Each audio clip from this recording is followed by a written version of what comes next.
To remove and replace the Skags on your Patriot 9R Pro RMK or Khaos Slash, follow these steps.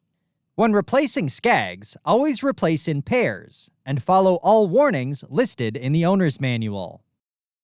Ensure the snowmobile is on a flat, level surface.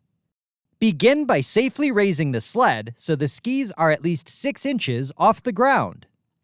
Next, remove the 3 Skag nuts and washers inside the ski.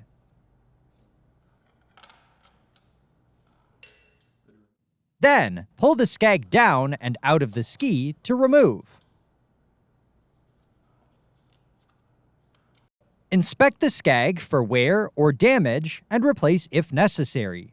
Skags should always be replaced when they have worn to half their original diameter and should always be replaced in pairs. Next, align the Skag studs to the ski mounting holes and install the Skag. Then, install the 3 washers and Skag nuts.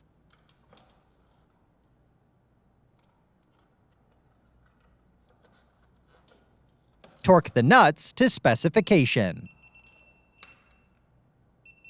Once complete, safely lower the snowmobile to the ground. For more information, see your authorized Polaris dealer or visit Polaris.com.